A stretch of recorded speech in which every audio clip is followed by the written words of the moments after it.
Nakatakda namang magsagawa ng Victory Parade ang pamalang lokal ng Baaw Camarines Sur bilang pagdiriwang at pagkilala sa tagumpay ng mga atleta nito sa katatapos lamang na Palarong Rinconada 2025. Bagamat ang nagkaroon ng pagkalito kahapon patungkol sa opisyal na resulta ng nasabing kompetisyon, kumpirmado na ang Team Baaw ang hinirang bilang overall champion na nagkamit ng 89 golds.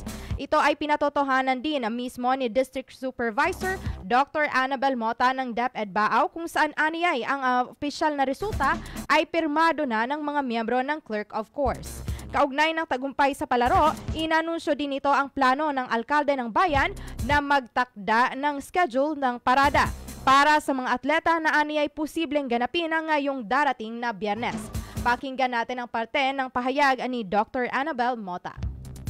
Po yesterday, nag-audience na po kami duman kay Mayor and very happy po si Mayor kang result. And of course, ang samuyang mga athletes as in coaches, na-boss na maray ang sa indang moral and they are ready to compete next week for the Palarong Camarines Sur. And si Mayor nga ni po, sir, nag-schedule na siya ng Victory Parade. Very happy. Ugmahon po si Mayor talaga kaso hapon. Kaya ma-schedule na lang po kami, maybe Friday, ang samuyang Victory Parade. And may awards po yan si Mayor. Nagtatao yan ng incentives sa samuyang winning coaches and athletes. And magkakaigma po kami sa Baaw ng Victory Ball.